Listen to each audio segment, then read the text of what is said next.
The millionaire who pretended to be poor.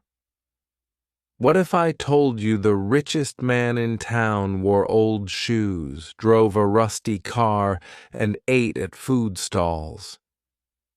Everyone laughed at him until the truth came out.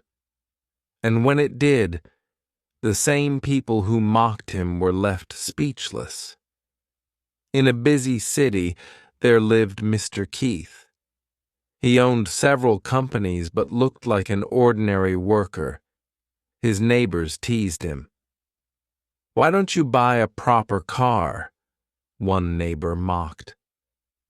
"Why wear the same clothes every day?" another teased. They didn't know he was the landlord of half the buildings around them.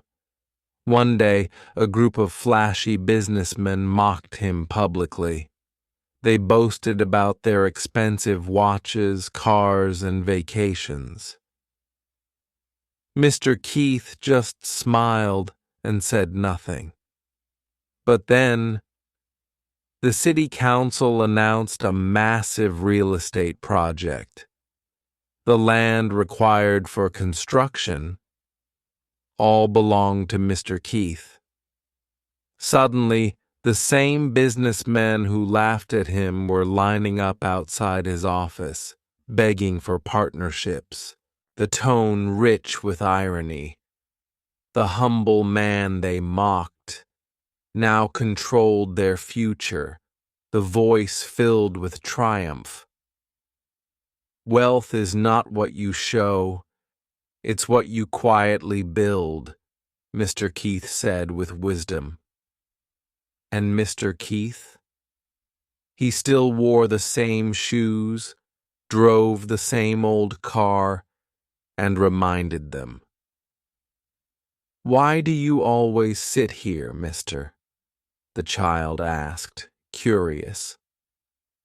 "This is where I can see and hear the simple joys of life," Mr. Keith replied, reflective.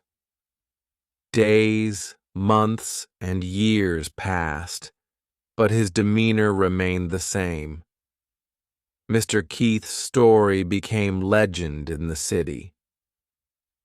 "The mayor has scheduled another meeting to discuss the city's development," the secretary announced formally. "Let them come.